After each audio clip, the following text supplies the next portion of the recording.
Welcome back to the deep dive. Today we're opening up a book that, well, it sits on the shelf of basically every founder in Silicon Valley. It's almost required reading, isn't it? It is. It's a book that's quoted in boardrooms, misquoted constantly on Twitter, and, usually treated like a sacred text for startups. We are talking about Zero to One by Peter Thiel and Blake Masters. Right. And Blake Masters, of course, was the student whose notes from Thiel's Stanford class became the basis for the book. Exactly. Mhm. But I have to say, reading this again for the show, calling it a business book just feels so wrong. It feels way too small. It is too small. I mean, if you go into this expecting a manual on how to write a business plan or like how to manage a Kanban board, you are going to be so confused and probably disappointed. Definitely disappointed. It's not a business book. It's a treatise on how to build the future. It's philosophy, it's history, and honestly, it's a pretty scathing critique of the entire way our modern society thinks about progress. It's a manifesto, 100%. And it starts with a confrontation. Thiel doesn't ease you in at all. He basically grabs you by the collar on page 1 with what he calls the contrarian question. Oh, yeah. I want to start there because it's not just some clever icebreaker. It's the filter for everything else that follows in the entire book. It is the gatekeeper. If you can't get past this question, the rest of the book doesn't really matter. So the question is, what important truth do very few people agree with you on? And it sounds so simple. It really does. It sounds like a prompt you'd get at a dinner party to sound interesting. But really try to answer it. You, listening right now, try. What do you believe that is important, that is actually true, but that if you said it out loud in a room of your peers, they would think you're completely crazy? It's incredibly uncomfortable. I admit, when I tried to do this, my brain immediately went to something safe, something tribal. Yeah. I thought, okay, I'll see something controversial about the election or tax policy. And Thiel says that's a fail. That is the trap. If you say, I think the tax rate should be lower, or I think this political party is destroying the country, you aren't stating a contrarian truth. You're just picking a side in an existing, very loud debate. Half the country already agrees with you. That's not contrarian. That's just picking your team. That's tribal. Exactly. A good answer, he says, is something like, most people believe in X, but the truth is the opposite of X. So a real answer has to be something that isn't even on the menu of current debates. It has to be something new. Exactly. It has to be a heresy. It has to be something that challenges the consensus reality so deeply that you might get socially ostracized for even saying it. And the reason this question is so important to Thiel isn't just to prove you're a clever, independent thinker. No. It's to prove you have courage. Because if you can't think for yourself, if you can't see a truth that the crowd misses, then you absolutely cannot build a startup. You can't go from 0 to 1. You can only copy what already exists. Which brings us right to the title, 0 to 1. It's a binary distinction that really frames the whole book. We have 0 to 1, and we have 1 to n. This is the mental model you need to just lock in right now. 1 to n is what he calls horizontal progress. It means copying things that work. So you take a typewriter, you build a factory, you produce 10,000 typewriters. You are expanding horizontally across the world. Taking a thing and making more of the thing. Yes. And Thiel's shorthand for this is globalization. It's taking something that works in America and copying it to China or India or Brazil. It's spreading existing technology. And we usually think of globalization as progress. Right? Okay. That's a good thing, we're told. We do, but Thiel argues it's a massive trap. Because if you just copy the American lifestyle, the cars, the suburbs, the enormous energy consumption, and you just apply that to the billions of people in developing nations without changing the underlying technology, It doesn't work. The math doesn't work. you don't get a richer world. You get an environmental catastrophe. You run out of every resource imaginable. It's unsustainable. That's the 1 to n nightmare scenario. Right. We just scale the status quo until the entire planet breaks. Right. So the only alternative is vertical progress. That's 0 to 1. That is technology. That's not building more typewriters. It's inventing the word processor. It's not breeding faster horses, it's building the car. Perfect. It's Yeah. doing something fundamentally new that has never been done before. And Thiel's core argument, and this is where he starts getting really pessimistic about the modern world, is that we have become completely addicted to 1 to n. We are obsessed with globalization and scaling and finance, but we have stopped doing the hard foundational work of 0 to 1. He uses the word miracles, which I found really striking when I reread it. He says technology is a miracle because it lets us do more with less. It is a miracle. It's the only way we escape that resource trap we just talked about. And the whole mission of this deep dive today is to figure out, why did we stop doing it and how can we start again? And the very first barrier he identifies is something that I think 99% of our listeners, myself included, have always believed is a good thing. Competition. The lie of competition. I have to push back here, just on behalf of everyone who ever took Econ 101. Please do. We are taught from day one that competition is the engine of capitalism. It keeps prices low, it keeps quality high, it keeps businesses honest. As a consumer, I want restaurants to compete so I get a better burger for a cheaper price. And then Thiel just walks in and says, competition is for losers. It feels arrogant. It is arrogant, but let's look at it from the perspective of the business builder for a second, not the consumer. You are 100% right. As a consumer, you love competition. You love that the bistro in Mountain View has to fight the Thai place next door for your business. But what does that life actually look like for the restaurant owner? It's got to be stressful, just constantly looking over your shoulder. It's worse than stressful. It's a death spiral.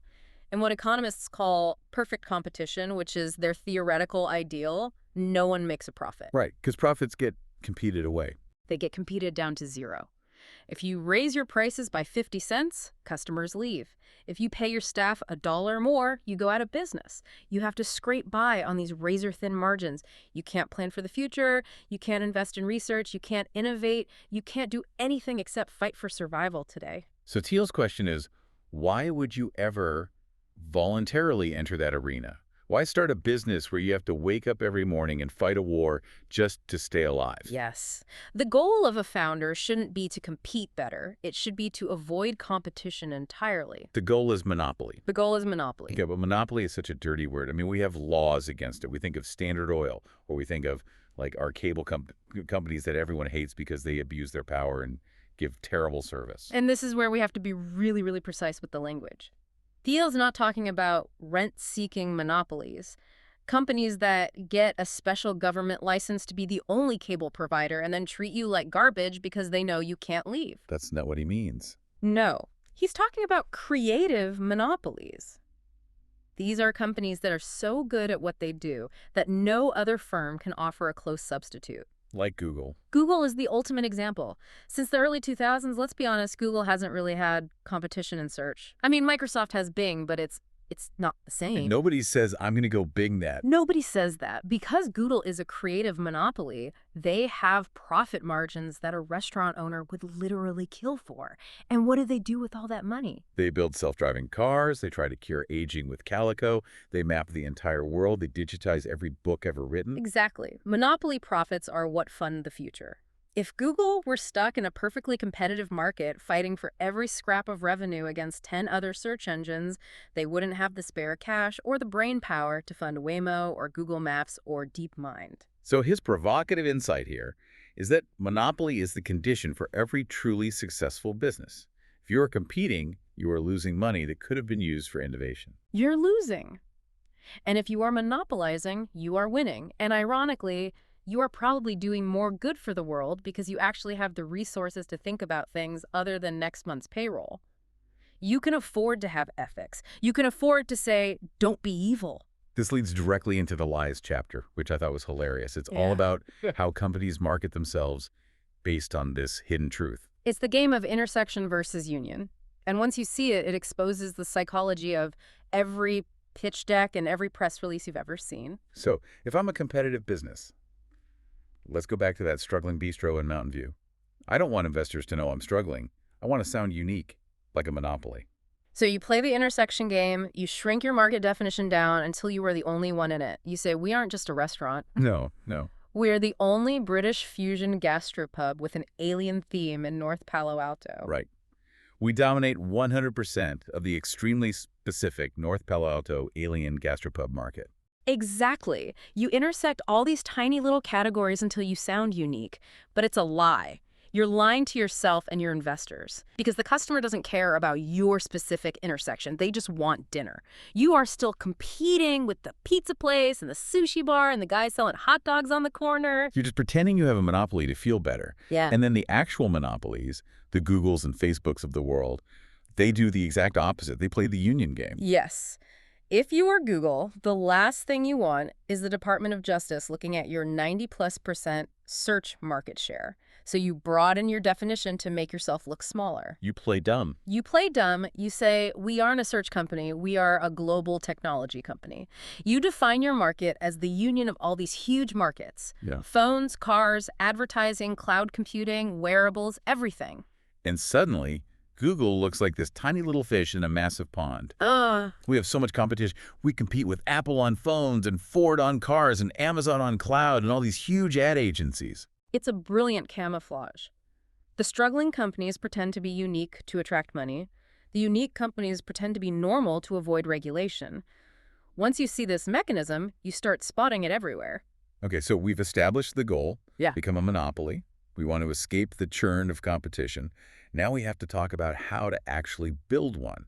And this gets into timing. Everybody talks about first mover advantage. You got to be first. You got to plant the flag. And Thiel just says that's usually a recipe for disaster. Being the first mover is incredibly expensive. You have to educate an entire market that doesn't know your product category even exists. You make all the clumsy early mistakes. You basically clear the path and absorb all the arrows for the guy who comes right behind you. So the goal isn't to be first, The goal is to be the last mover. the last mover. That sounds counterintuitive. It sounds like you're showing up late to the party. It means you make the last great development in a specific market, and then you get to enjoy years or even decades of monopoly profits. Think about Microsoft with the personal computer operating system. They were not the first, not by a long shot. No. Think about Google with search. Alta Vista, Lycos, Excite, they were all there first. But Microsoft and Google were the last ones that really mattered. They became the last movers. And to understand this, you have to look at how we value companies. It's really a conversation about cash flow and time. This is the difference he draws between, say, the New York Times and a tech startup. It's all about when the money is expected to arrive. Right. If you look at a company like the New York Times, it's profitable. It makes money today. Yeah. But if you project out 10 or 15 years, is it going to be making more money? Is it growing exponentially? Probably not. It's a stable, maybe even slightly declining business, so most of its value is in the near term. But now look at a company like Twitter or X or LinkedIn in their early days. They were losing money hand over fist. They had zero profit, yet they were valued at billions and billions of dollars. Why? Because investors are betting that 10 or 15 years from now, they will be printing money. They will be a monopoly. The value is all in the future. And to capture value in the future, you have to be durable. You have to still be around. You have to be the last mover. If you are just a flash-in-the-pan first mover, you might make a lot of money for 2 years and then get completely crushed by a competitor. You need to build a dynasty. So Thiel gives us a checklist for this. This is the practical toolkit, the 4 characteristics of a monopoly. Yes. And if you're listening and you're building a company or even just evaluating one, you should check your idea against these 4 points. Okay, let's drill into these. Number 1, proprietary technology. This is the table stakes. You need a real invention, something that's difficult or impossible to replicate. But, and this is the key part, it can't just be a little bit better than what exists. It has to be 10x better. Why 10x? That number seems so specific. Why not just 20% better or 50% better? Because of friction Yeah. and habit. People are lazy. People are creatures of habit. If you come to me and say, hey, I have a search engine that is 20% faster than Google, I'm not going to switch. I'm sorry. I have Google set as my homepage. I know how it works. I trust the results. The switching cost, even if it's just mental, is too high for a marginal improvement. Right. You're not going to change your whole workflow for something that's just a tiny bit better. No. To get me to switch, you need to offer me something so dramatically, overwhelmingly better that I can't possibly ignore it. The improvement has to be so big it breaks my inertia. Like PayPal versus mailing a check on eBay back in the day. That's the perfect example. Mailing a check took, 7 to 10 days? You had to write it, find an envelope, find a stamp, mail it, wait for it to clear. It was a huge hassle. PayPal was instant. That is a 10x improvement in both speed and convenience. If you don't have a 10x advantage, you're just competing. And remember, Competition is for losers. you got it. Okay, number 2, network effects. We hear this term thrown around all the time, but I feel like people really misuse it. They do. A network effect is very specific. It's when a product gets more valuable as more people use it. A telephone is useless if you're the only one who has one. Right. It's amazing if everyone you know has one. But here is the nuance that Thiel hammers home, and it's so important. Network effects are incredibly hard to get started. The famous cold start problem. Exactly. Why would the very first user join your social network? Who are they going to talk to? Why would the first person list their room on Airbnb? Who's going to rent it? This is why Thiel says you must start with a tiny, tiny market. It's a paradox, right? If you want to build a massive global network, you have to start by ignoring 99.9% of the world. Precisely. Look at Facebook. Zuckerberg didn't launch it to the world. He launched it at Harvard. And not even all of Harvard at first. It was a specific closed community within Harvard. By radically restricting the market, he ensured that the network density was super high for those first few users. Everyone knew everyone. If he had launched Facebook to the whole world on day one, it would have been a ghost town. Nobody would have found their friends. It would have failed instantly. You have to dominate a niche before you can scale. Okay, that makes sense. Number 3 on the checklist, economies of scale. This is really the beautiful math of software. Think about it this way.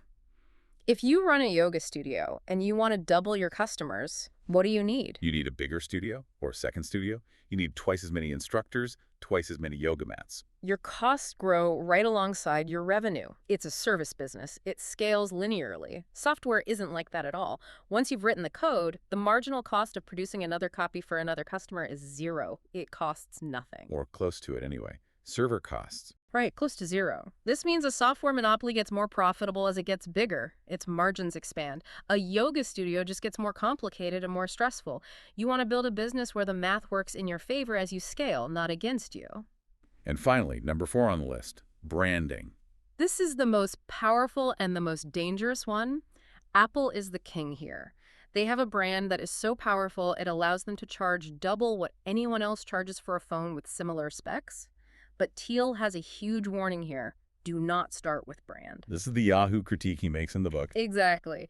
Marissa Mayer took over Yahoo and tried to fix it by, updating the logo, changing the email interface, buying cool startups like Tumblr. She was trying to polish the brand, but there was no underlying substance. There was no 10x proprietary tech. There was no new monopoly being built. It's all surface level. All surface. Brand is the pour over on top of the monopoly. It is not the foundation. If you try to build a company on coolness alone, you will crash and burn. So you have the tech, the network, the scale, and then the brand. But how do you deploy them? You mentioned Facebook starting at Harvard. This gets to the start small strategy. Start small and monopolize. It goes against every single instinct an ambitious person has. We are taught to think big. We want to conquer the total addressable market. Oh, the famous TAM slide in every single pitch deck. This is a $100 billion market. If we can just get 1% of it. And Thiel says that is the logic of complete and utter failure. If you aim for 1% of a $100 billion market, you are admitting that you are going to be competing with everyone. You are a minnow in the ocean. You will be eaten. You want to find a market so small, so overlooked that no one else even cares about it, and you want to own 100% of it. Like Amazon. Amazon is the perfect blueprint. Jeff Bezos didn't say, I'm going to build the everything store on day one. He said, I'm going to sell books online. And not even all books, right? Yeah. He focused on the long tail. The rare books that Barnes & Noble couldn't afford to stock in their physical stores, he found a niche within a niche. He dominated the online book market completely. He had a monopoly, then he moved to CDs, then to electronics. It's a deliberate sequence. You secure the beachhead, and only then do you expand. If you try to invade the whole continent at once, you die on the shore. I love that image. It really reframes niche from being a small, unambitious thing to being a highly strategic first move. It's the only way to win. I want to shift gears now, because we've talked about the mechanics of business, but the middle section of this book is where Thiel goes full philosopher. He presents this framework for how we view the future that I found. Honestly, a little disturbing when I first read it. The 4 quadrants of the future. This is the intellectual heart of the book. It's his grand theory for why our world feels the way it does right now. Before we map out the quadrants, we have to define the 2 axes. We have optimism versus pessimism on one axis. Right. You can be optimistic, meaning you think the future will be better than the present. Or you can be pessimistic, meaning you think the future will be worse. And then the other axis is definite versus indefinite. Exactly. You can be definite, which means you have a specific plan, a blueprint for how the future will happen. Or you can be indefinite, meaning you have no idea what will happen, you just have a general feeling. Okay, let's walk through the 4 combinations. Let's start with indefinite pessimism. This is, in Thiel's view, modern Europe.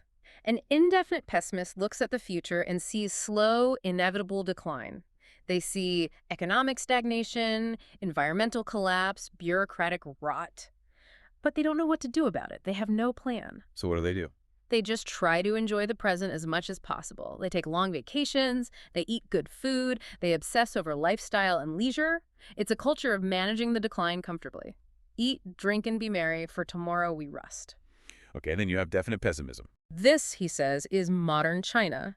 A definite pessimist also believes the future will be bleak resource wars, scarcity, ecological disaster, but they have a very specific, concrete plan to handle it. They're preparing for the worst. They're preparing. China isn't growing at 10% a year because they are excited about a Star Trek utopia.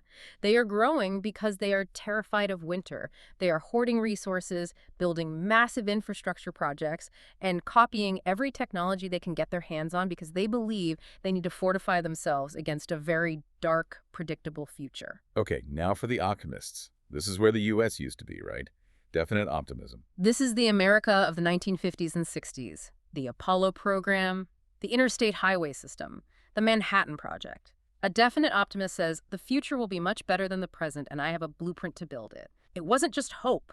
It was calculation. It was engineering. It was engineering. We are going to the moon, and here is the 10-year step-by-step plan to get there. We're going to build this huge dam, and here are the blueprints. It was an era of big design, of grand plans. And finally, we get to where we are today, according to Thiel. Indefinite optimism. This is the quadrant that Thiel despises the most, and he argues it's the water we've all been swimming in since about 1982. The Western financial world has been indefinitely optimistic. We generally think the future will be better, stocks will go up, technology will magically improve, but we have absolutely no idea how. We have stopped planning. We just assume progress will happen. We just hope that progress will happen automatically. We treat it like a force of nature. And you see this in how people build their careers. Well, this part hit home, the Ivy League path. Exactly. Why do so many smart kids go into management consulting or finance? It's not because they have a burning passion for Excel spreadsheets. It's because they want optionality. To keep their options open. Yes.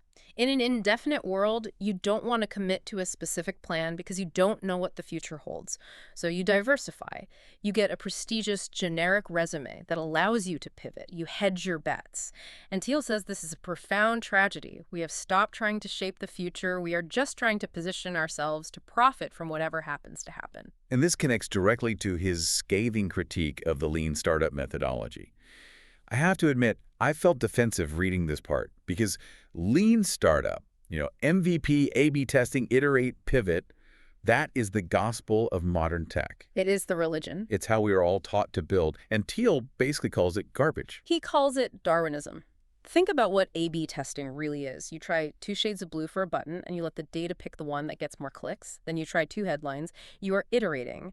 You are treating business like evolution, random mutations, and survival of the fittest. But his argument is that evolution is slow. He argues that evolution takes millions of years, and we don't have that kind of time.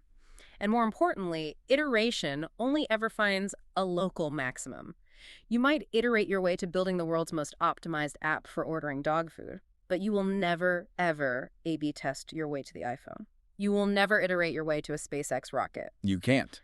To go from 0 to 1, you need intelligent design. You need a vision. You need a plan that comes from a bold human mind, not from a spreadsheet of A/B test results. It's the difference between polishing a stone and building a cathedral.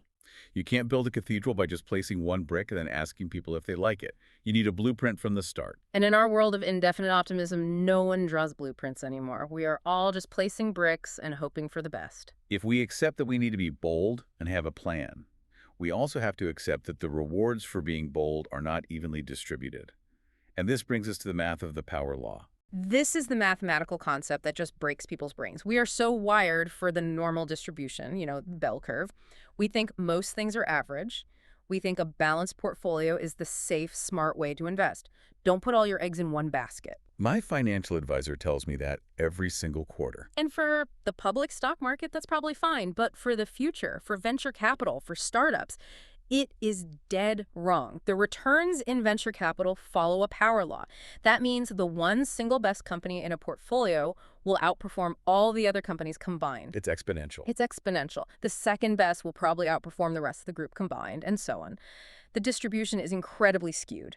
So if you are a VC and you have a fund of, say, 20 companies, and you have one massive hit, like a Facebook or a Google, that one hit pays for all the losers and makes all of your profit for the entire decade. Precisely. So the only rule for VCs should be only invest in a company if it has the clear potential to return the value of the entire fund by itself. If a company looks like a nice solid business that might double or triple your money, you should not invest. It's a distraction. It has to be 100x or nothing. But this applies to individuals and careers too. This is the part that really hit me hard. We diversify our careers, we join a bunch of boards, we have side hustles, we try to be well-rounded. And Thiel says, don't. Diversity is a hedge against ignorance. If you understand the power law, you realize that it matters immensely where you work. Joining the #1 company in a field, the rocket ship, isn't just a little bit better than joining the #10 company. It's exponentially better. In every way. In every way.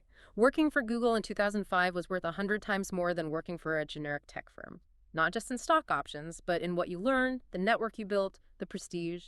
His advice is to put all your eggs in one basket and then watch that basket like a hawk. But to find that one golden basket, you have to find a secret. This is the next big concept. Secrets.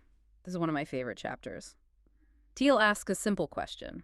Are there any good ideas left? And he brings up the Unabomber, Ted Kaczynski, which, look, quoting a domestic terrorist in business book is a very bold choice. It is a very Thiel choice, for sure. But he uses Kaczynski's manifesto to illustrate a point about human motivation. Kaczynski argued that human fulfillment comes from solving hard problems. He divided all issues into 3 buckets. The easy, which we solve without trying, the hard, which require real effort and struggle, and the impossible, which can never be solved. And the modern pessimist believes. The modern pessimist believes that all the hard problems are gone. We've mapped the Earth, we've discovered the laws of physics. All that's left are easy things like trivial apps or impossible things like faster-than-light travel. So we shouldn't even bother trying to solve big problems anymore. And Thiel says that's just fundamentally false. He says there are still countless secrets left to find. Things that are true and important, but hidden from view. Right. We've stopped looking for them, he argues, because of a few things. One is risk aversion. Another is incrementalism in our schools. You get an A for getting the answer right, not for exploring a weird idea. And the third is global flatness. This idea that if it were possible, someone smart in China or India would have already done it. We assume the market is totally efficient. We assume it's efficient and has found all the value, but look at a company like Airbnb. Airbnb is a great example of what he calls a secret of people. Yes. There are 2 types of secrets. Secrets of nature, which is science and physics, and secrets of people, which is sociology and culture. Airbnb found a huge secret about people. Before Airbnb, the universal consensus belief was you would never let a stranger sleep in your house. That's dangerous and creepy. That was just a given. It was a given. The founders of Airbnb questioned that assumption. They found the secret. People actually crave connection, and if you provide a well-designed reputation and payment system, they're perfectly happy to host strangers. That billion-dollar value was sitting there, hidden in plain sight, but no one saw it because they accepted the social convention without question. Uber was the exact same thing. You won't get in a stranger's car. Turns out you absolutely will. You will if the system is designed correctly. So the call to action here is to stop assuming that the world is fully mapped. Look for the gaps. Look for the things that people aren't allowed to say or the things that seem weird but just might be true. Let's say we find a secret. We have a bold plan. Now we need to actually execute. This brings us to the clean tech bubble case study. I really want to spend time here because the book dedicates a lot of pages to it. Thiel uses the spectacular failure of the green tech boom in the 2000s, companies like Solyndra, to prove all of his points. It's a brutal, systematic takedown. He argues that most of these green tech companies failed because they ignored every single one of the fundamentals we've just discussed. He proposes a 7-question test. He says every new business must have a good answer to these 7 questions to succeed. Okay, let's run the test. I'll play the role of a failing solar company from 2008. Question number 1, the engineering question. Can you create a breakthrough 10x technology instead of just incremental improvements? Most solar companies failed this right out of the gate. They were making solar panels that were maybe 15% or 20% more efficient than the existing ones. Which sounds good. It sounds good, but they weren't just competing with other solar panels. They were competing with coal and natural gas, which were incredibly cheap. To switch the world off fossil fuels, you need a 10x improvement in cost or efficiency. They didn't have it. Okay, question 2, the timing question. Is now the right time to start your particular business? In the 2000s, solar companies believed a story. They thought the government would subsidize them forever and that oil prices would keep going up to $200 a barrel. They were wrong on both counts. They didn't understand the macro environment. Question 3, the monopoly question. Are you starting with a big share of a small, specific market? The solar companies did the exact opposite. They said, we're entering the massive trillion-dollar global energy market. They used the bad pitch deck slide. They used the bad slide. They were competing with ExxonMobil, with Shell, and most importantly, with cheap Chinese manufacturers who could copy their tech instantly. They had zero monopoly power. They were selling a commodity. Question 4, the people question. Do you have the right team? Thiel points out that a lot of these green tech companies were run by suits, non-technical business guys who are really good at lobbying and writing government grant applications, but terrible at actual engineering and product development. Okay, question 5, the distribution question. Do you have a way to not just create, but also deliver your product to customers? Solyndra and others really struggled here. They were trying to sell these expensive, complex industrial systems without a clear sales channel. How do you actually get it on people's roofs? Question 6, the durability question. Will your market position be defensible 10 and 20 years into the future? This is where the Chinese competition just killed them. As soon as the U.S. companies showed a working product, Chinese factories reverse-engineered it and started selling it for cheaper. They had no moat, no proprietary tech that was truly defensible. And finally, question 7, the secret question. Have you identified a unique opportunity that others don't see? The biggest problem with green tech in the 2000s was that everyone agreed it was a good idea. It was a consensus trend. Green is the future. When everyone agrees, there is no secret. There is just a bubble. But there was one company that kind of came out of that era that passed the test, Tesla. Tesla is the exception that proves every single rule. Let's run Tesla through the same test. Did Musk make a slightly better electric car? No, he made a car that was silent, faster off the line, and cooler than a Ferrari. It was a 10x product. Monopoly. He started with a tiny niche high-end electric sports cars for wealthy tech guys. He dominated that small market completely with the Roadster before ever moving to the Model S. Start small and monopolize. Distribution. He owns his own dealerships. He controls the entire sales and service chain. He didn't rely on the existing hostile dealer network. And the secret? He knew the secret was that people would buy an electric car if it was a status symbol of the future, not just a sad little eco box. Tesla survived because it was built on 0-to-1 principles, while Solyndra was built on wishful thinking and government grants. Speaking of Musk, we have to talk about the founder's paradox. Thiel has a very strange and fascinating chapter on the psychology of founders. He draws this chart of personality traits. The inverse normal distribution. The bell curve flipped upside down. Most people are in the middle. We are averagely nice, averagely smart, averagely stable. Founders, he argues, are at the extreme tails. They're outliers in every direction. Yes, they are simultaneously insiders and outsiders. They are often cash poor but paper rich. They can be incredibly charismatic but also famously disagreeable. He compares them to monsters and gods from mythology. He does. He looks at these founding figures from mythology, like Oedipus or Romulus. They are worshipped as godlike creators who build cities from nothing, but then they're often torn down, exiled, or killed by the very people they lead. He sees the same pattern with modern founders. Absolutely. Think about Steve Jobs, exiled from Apple, the company he created. Think about the public's intense love-hate relationship with figures like Elon Musk or Mark Zuckerberg. Society needs these strange, extreme people to drag us into the future because rational, normal, well-adjusted people won't take the insane risks necessary to go from 0 to 1. But we also resent them. We scapegoat them. It's the Britney Spears effect. We love to build them up just so we can watch them fall. Exactly. And Thiel's warning to founders is, be careful. You are not actually a god. If you start believing your own myth, if you lose your grounding in reality, you will self-destruct. You have to maintain that weird, delicate tension of being an outsider while operating inside the system. We've covered the mechanics, the philosophy, the money, and the people. I want to close out with the distribution piece, specifically sales, because I think this is where a lot of technical people, a lot of engineers really fail. It's the engineer's bias. In Silicon Valley, there is this deep-seated belief that if I build a great product, they will come. Engineers tend to think sales is slimy, or that it's a crutch for a bad product. They think if a product is truly 10x better, it should sell itself. And Thiel says this is just delusional. Completely delusional. Sales is just as important as the product. Every business has to sell. But he says the best sales is invisible. The best sales is when you don't know you're being sold. Exactly. If a guy in a cheap suit is trying to pressure you into buying a used car, that's bad sales. Great sales looks like consulting. It looks like education. It looks like a seamless user interface that guides you to a purchase without you even realizing it. He identifies a dead zone in sales that he says kills a lot of companies. This seems crucial for small business owners listening. It's a pure math problem, and it's so important. On one side of the spectrum, you have cheap consumer products, like a $5 app. You sell that with viral marketing or cheap online ads. The customer acquisition cost is a few dollars. Low touch. Very low touch. Yeah. On the other extreme, you have complex sales like selling a $100 million defense contract to the government. You sell that with the CEO flying out to have dinner with the general for 6 months. High touch. Okay, so where's the dead zone? The dead zone is right in the middle. Let's say you have a software product for local plumbers that costs $1,000 a year. It's too cheap to justify hiring a real salesperson.